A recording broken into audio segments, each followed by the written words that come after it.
There are two silos behind me. This silo is 20 meters tall, give or take. This silo is 30 meters tall, give or take. You'll notice I'm using the English phrase give or take because I'm giving you an imprecise measurement of the height of the silo. In English, when we are imprecise, when we are talking about numbers or temperature or things we can measure, we sometimes use phrases so people know we are saying approximately. This silo might be a little taller or a little shorter than that, but I think it's 20 meters, give or take. It's approximately 20 meters. So in this English lesson, I will teach you 10 phrases that you can use when you are talking about things you can measure or count in an imprecise way.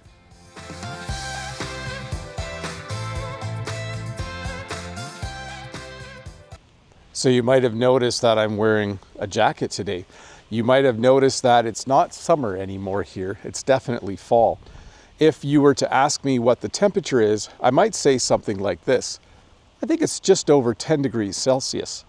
Or I might say, oh, I think it's just under 10 degrees Celsius. Because I don't know the exact temperature, but I can make a pretty good guess. When I'm wearing a jacket and I'm comfortable, it's usually just over 10 degrees Celsius or just under 10 degrees Celsius. So again, when we're talking about things like the weather, the temperature, when we don't know the exact temperature, you can use phrases like just over or just under to give your best guess. So sometimes I'm home with the kids and Jen's off doing some errands. And sometimes the kids might say, when will mom be home? And I will say, in about 10 minutes or in about an hour. When you use the word about in front of a number, you are saying that it is a good guess. You're saying that it is an approximate number. I don't know exactly when Jen's going to be home, but I have a pretty good idea. Usually I know what errands she's doing and how long that will take. So I'll answer with the word about. She'll be home in about 10 minutes. She'll be home in about an hour. So last weekend I got to go to Toronto to a YouTube event. I'll put a picture or two here for you to see. And when I got home, Jen asked how many people were there. And I said, I think there were close to 200 people there. So when you go to an event where there's lots of people, you don't necessarily count all the people. That would be silly. But when you look around, you kind of get a good idea as to how many people were there. And I think from talking to people and knowing how many people were invited, I think there were close to 200 people. Now, let's say someone told me they invited 200 people and there was obviously more than that. I would probably say, oh, I think there were more than 200 people there. So when you say close to 200, it means you're guessing that there were a little bit less than that. If you say there were more than 200, you're thinking there was probably a few more than that. So when you're talking in imprecise ways about the amount of people at an event, you can say close to, or you can say more than. While I was at the YouTube event, Jen and one of my kids went to the Royal Agricultural Winter Fair. And while they were there, they saw a dog show. And a question you could ask about a dog show is, how many dogs were in the show? Now, Jen didn't count all of them, but she could respond by saying there were 10 or so dogs in the show, or there were 10 or more dogs in the show. So again, this is an imprecise way to give a number to someone. Jen didn't know exactly how many dogs were in the show, but she could answer by saying, oh, there were 10 or so dogs, or there were 10 or more dogs in the dog show. Another imprecise way of counting things is to say more than you can count.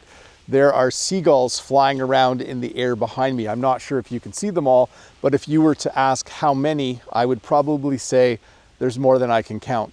If I was to take a good guess, I would say probably close to 100, but I would probably say no, there was just more than I could count.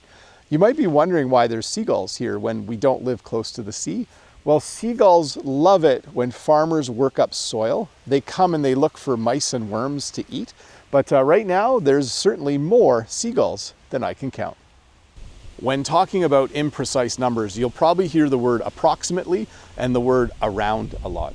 When I go to the grocery store, there's approximately 50 cars in the parking lot. There's approximately 50 people in the store. There's around 50 cars in the parking lot, and there's around 50 people in the store. Canadians don't carpool very well, I guess. But anyways, when you are giving an imprecise number, that is probably the most common way. If I go shopping at a busy time, there's approximately 100 cars in the parking lot. There's around 100 people in the store. When I go really early in the morning, there's approximately 5 cars in the parking lot, and there's around 5 people in the store. that's the best time to go shopping. So 2 very common words to use when giving an imprecise number: approximately and around. So Jen and I went to watch a few baseball games this summer. We went to watch the Toronto Blue Jays, and every time we went, the stadium was pretty much full. There were roughly 40,000 people there. The word roughly means that you are giving an approximate number. I didn't count all the people in the stadium, and I don't remember exactly how many people they said were there when they put it on the big display. So if I was to describe it to someone, I would say, oh, there were roughly 40,000 people here. So again, roughly, a great word to use when you're giving an imprecise number. When I go to Blue Jays games, there's roughly 40,000 people there. I think the stadium seats just under 40,000, but that would still be a good way to describe it. Roughly 40,000 people. So you probably have noticed that there are a lot of leaves on the ground around me, and you might be wondering how many leaves are on the ground, and I don't really know. I would probably say somewhere around 3,000. That's a really imprecise guess, but that is the phrase I would use, somewhere around. Hey Bob, how many leaves are on the ground behind you? I don't know, somewhere around 3,000? Maybe somewhere around 4,000?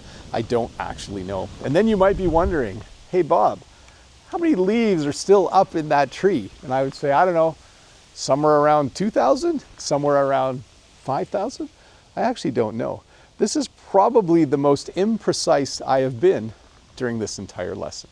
But anyways, thank you so much for watching this lesson on how to describe imprecise numbers, quantities, measurements, and amounts. I hope you were able to learn some new English phrases that you can use in your next English conversation. Thank you so much for watching. Don't forget to leave a comment, and have a great week. Bye.